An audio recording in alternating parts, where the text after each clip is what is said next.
welcome to your trades the week ahead. A tempered week, so to speak, down about 0.5% at the close, below the 5850 mark on Friday. Yeah, and hoping for better global cues as well, because that's what led the index down. But interesting week of trade because lots of action, not just in the large caps, but in the mid caps as well. Oh yes, while the Nifty Junior held out about 1.5%, it was the broader markets as well as the frontline index which were a little tempered. So down about 0.5% pretty much across the board for the Nifty, the Sensex, the mid and the small cap index. Metals held out in a stupendous rally at that, a 4.6% gain coming in with names like Tata Steel, Hindalco, JSPL, Cesargoa, all holding out in trade. And you had IT as well, which looked pretty okay. So was the case with auto as well as the healthcare index. On the flip side, losses coming in for cap goods, consumer durables, which lost about 2%, FMCG, oil and gas, as well as realty. So JP Associates, KN, L&T, Ambuja, Siemens, HDFC, ITC, Axis and BPCL all lost. And it was the Bank Nifty indeed, which was a big dampener as well. So down about 0.8% for the Bank Nifty as well over the week. Yeah, lots of mid-caps in action too. There were a few gainers, mind you. So the Amtech twins, Amtech Auto and Amtech India, had a fairly decent run-up this week. Double-digit gains coming in for both of those. DB Realty didn't have a bad week either. So while Friday was a bit tempered for the entire real estate space, for the week as a whole, DB Realty gaining close to 12%. And surprise, surprise, TVS Motors clocked in healthy gains this time around.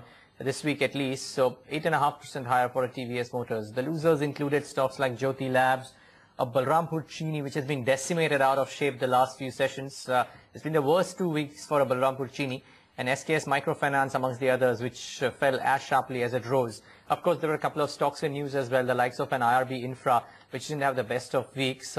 On the flip side, a couple of stocks like a Gujarat Apollo Equipment or a Strides Arco Lab had a fairly decent week to go by and clocked in some decent gains for themselves. So let's get in a word from our experts on what to do with the markets and some of the individual movers in trade as well. Joining us today, Sandeep Wagle, founder and MD of Aptar Technical Advisory Services, as well as Dr. C.K. Narayan of Growth Avenue Asset Advisors. Gentlemen, thanks so much for joining in.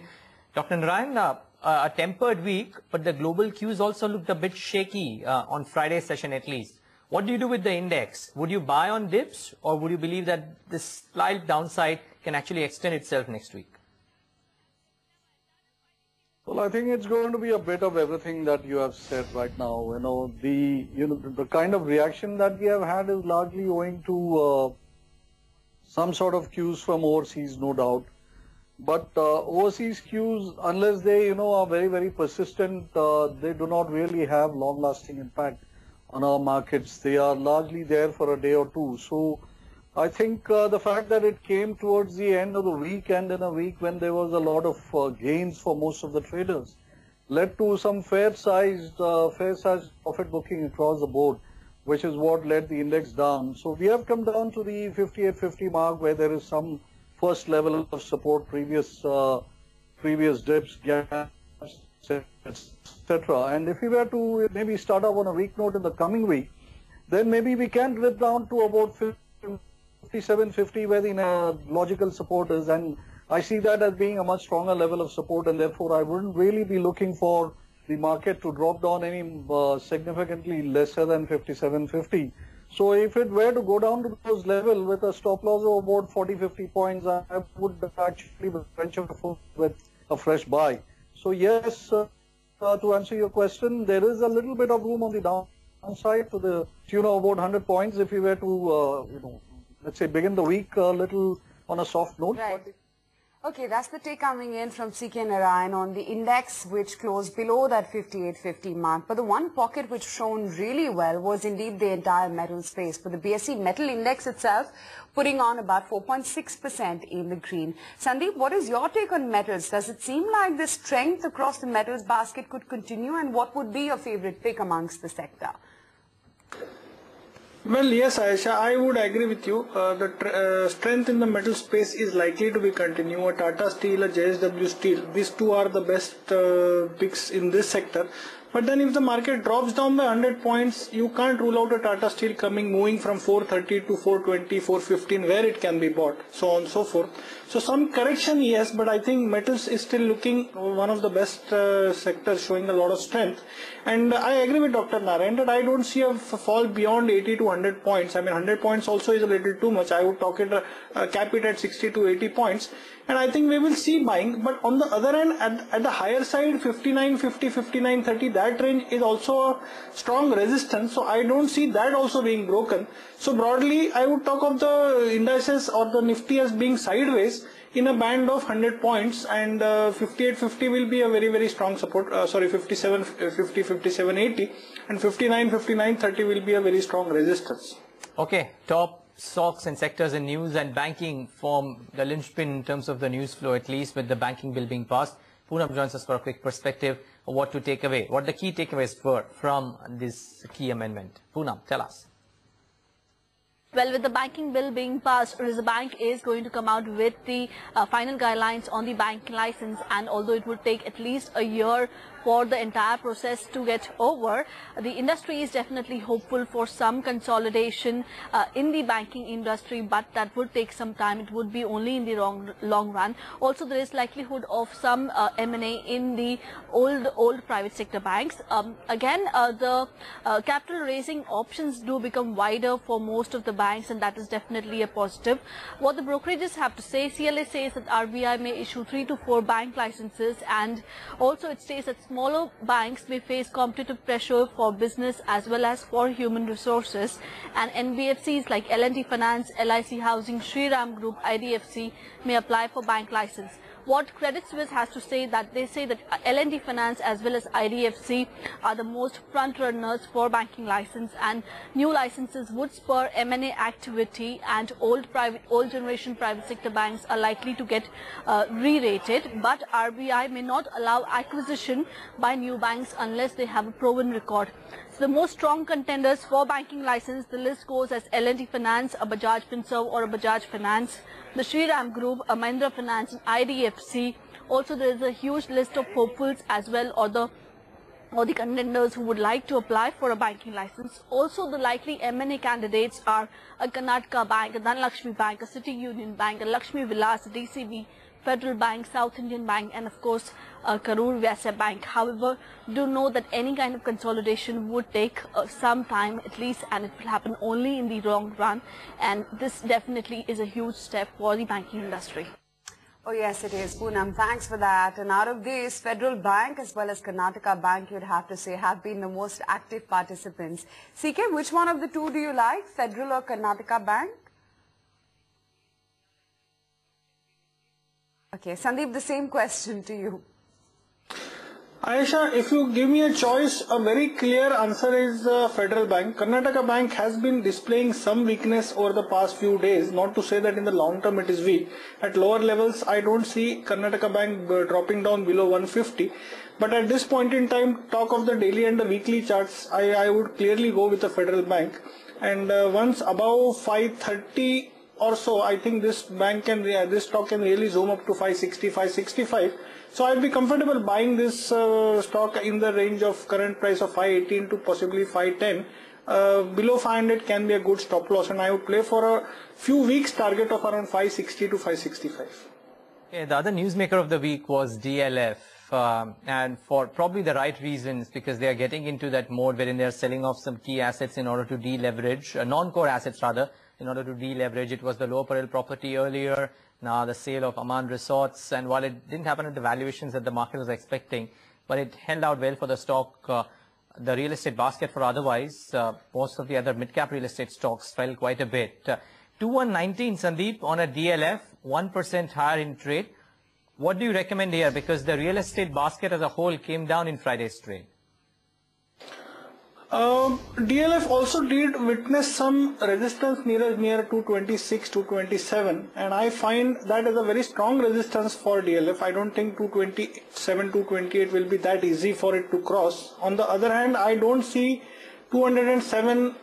I see 207 as a strong support which will also not be broken. So 207 to 227, this 20-point band is where I see DLF in.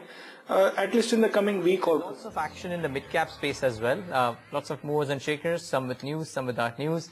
Navneet is here to highlight the top 2 or 3 mid-cap movers, whether by price or by the news flow. Navneet, tell us. Well, there were a lot of mid-cap stocks which were in focus during the week, and starting off with Honeywell Automation, a company which completed its offer for sale on December 14. Good response coming in there for the issue. Well, the issue was subscribed by almost 7.4 times, and if you look at the floor price, it was 2150, whereas the indicative price came at around over 2300 rupees per share. And because of the good response, you saw the stock surging almost 13% during the week. And if you look at the issue, Reliance Mutual Fund bought almost 97% of the offer for sale issue. And moving on to IRB Infras, with the stock which fell sharply during the week, almost 8%, after some media reports indicated that CBI has found some evidence against the company. Also, the stock was under pressure as the promoters released their pledge shares almost to the tune of about 4.3 million shares. That was the other reason because of which the stock remained under pressure during the week, falling 8%. And lastly, it was MCX and Financial Technologies which were in focus, essentially because SEBI gave the commencement certificate to MCX SX, which is the equity platform for the company. Well, the exchange will go live with the new products. The date has not yet come, but we are hearing that the exchange would soon be announcing their launch date, which could be anywhere in the month of January. And if you look at the applications, total 434 applications were submitted to SEBI, out of which SEBI has approved almost 100 applications, and the exchange has said the remaining applications will soon be approved as well, because of which both these counters were in focus, and they will remain to be in focus in the coming weeks as well. Okay, thanks a lot for that, Navneet. So some key stocks to watch out for. Sandeep, come to you first on an FT and an MCX, particularly of Financial Technologies, which Navneet highlighted. It's had an iffy run, but the last 2 or 3 days showed a bit of an uptrend. Well, yesterday we had a buy on this stock, Neeraj, at a level of around 1195 to 1095 to 1100, and our target was 1130, and which I felt we will go to 1160, but today that has not happened. And that, if you ask me now, I would buy it on a decline. I'll be more comfortable buying on a level of 1070, 1050. I see those levels coming in at a level of 1090.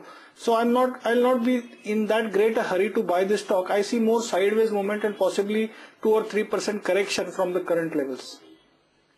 Sandeep, what about the aviation pack? Anything that you're liking out of there? Well, there is only one stock which I have been liking in the aviation pack, and that is Jet Airways. And the way it has fallen today, I would wait and watch, because it has come to a very strong support level. In case the Nifty gives way, we may see Jet at 520, 530 levels. So I would not be in a hurry to buy this stock. Maybe 520, 515, 500, that level, I'll be comfortable buying this stock.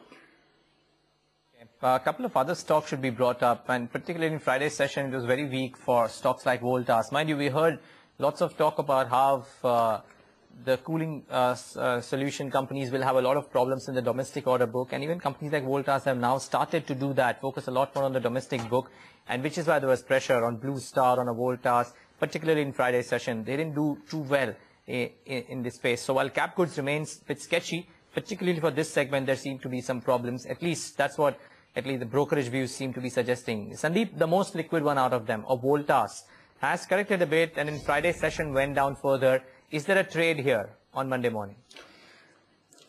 Neeraj, if it breaks 101, which is the swing low, currently it is closed at 104, 104.50. I see major weakness to the tune of 10 to 12%.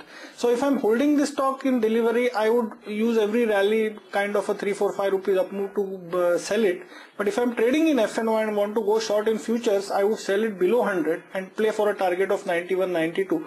Play for that 10%, but only below 100. Couple of other stocks, in fact 2 or 3 stocks, so a couple of stocks which had a good run, the likes of a DB Realty, the likes of a TVS Motors. Both of these for this week had a fairly decent run, while mid-cap real estate didn't do as much in Friday's session. DB and down 4% in Friday's trade. If you pull up the week's chart, DB Realty had a splendid run, 12% higher for the week. TVS Motors similarly, almost double-digit gains coming in. And quite converse, the kind of moves that Balrampur Chini made, that one was decimated, 8% lower in the session. Sandeep, I'm guessing a trade is probably possible on a TVS Motors, but just wanted a view on the 2 gainers, which is DB and TVS Motors. Considering that the market is looking a bit iffy, would you initiate any kind of long positions here? Neeraj, if the Nifty finds support 50-70 points down and it starts moving up, or even the fall halts, I would consider a trade in a TVS Motors, possibly even a DB Realty and Amtech India. I mean, all of the stocks, the weekly patterns are excellent. I don't see a correction more than a 2 to 3 to 4%, and I would buy into them for a 10, 12, 15% upside over the next week or so. We're discussing some stocks which have moved around on the broader market space with Sandeep Wagle and C.K. Narayan. A couple of stocks on which there were some initiating coverage reports as well that came out, particularly from the hospital space. So Apollo Hospitals and Fortis Healthcare, wherein Barclays came out with reports. They've initiated coverage with an overweight rating. On Apollo, they have a target of 968 rupees, and on a Fortis Healthcare, they have a target price of 156. And Fortis, well, a lot of technical experts did mention that because of the sale of that asset and the money coming in, it just broke out of a long-term range that it used to be in, and that probably is a bit of a positive. After a long time, some positive news coming in on Fortis there. Sandeep, how do you map the charts of a Fortis Healthcare? Because it was trading in this 110 kind of, 105 to 112, 113 kind of a range for a really long time. After a while, it's gone up a bit, broke those 115, 116 kind of levels. Is there a trade here? If not for the immediate week, then maybe for the next 2-3 weeks. Neeraj, there is a trade. It gave a breakout at 112, 113 levels. I fully agree with you. But I see a limited upside. I mean, I would talk of a upside to the tune of 125 or so. So if you're buying into it at 114, maybe down to 110, 10, 12 rupees, which is a trading upside of 8 to 10% is what I would talk of. Long term, I would still want to wait. The weekly monthly patterns are still not clear. Specifically nearer 125, 128, this stock will meet with a lot of resistance, and I don't think it will be that easy for it to break and go to 160, 170 talk of the next few months. So I don't have that view. 125 to 130, yes. So that would be a trading upside. Okay, and the global data points sure had their effect on the commodities universe as well. So let's bring in Manisha to chat about the cues for next week. Manisha. We'll start with gold, which is out to put its worst weekly decline in last 6 months. The gold prices have hit a 4-month lows at around 1630 kind of levels there. For the coming week also, you might be looking at further jitteriness continuing. People are talking about 1600 kind of levels also could be touched in the lower side there. The decline also is coming in because of the fall in euro, the US fiscal cliffs. All of that seems to be pressurizing the gold prices. The good gains, though, have come in case of crude, where it's the best weekly gain coming in for the last 6 months there. The crude prices are trading at around 2-month highs. We have seen nearly 3% of a run-up coming in for crude in this week itself.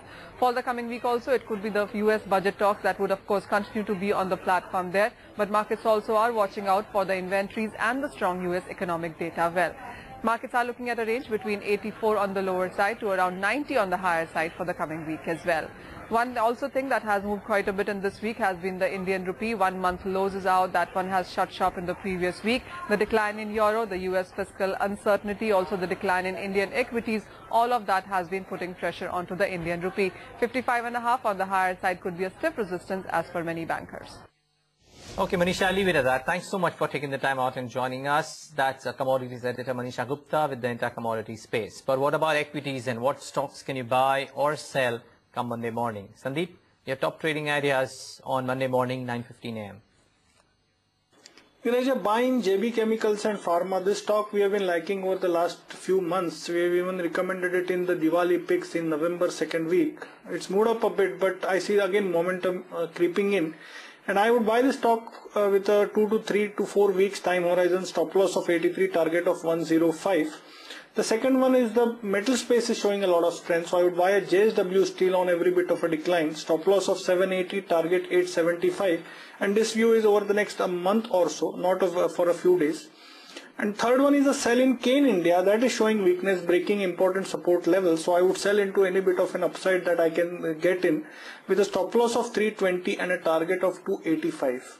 Okay, Sandeep, good to have you on the show as always. That's pretty much all the time we have on this edition of Your Trades the Week Ahead. Catch you again with the markets at 8 a.m. on Monday morning. Remember, it's going to be truncated and we'll have expiry as well to deal with.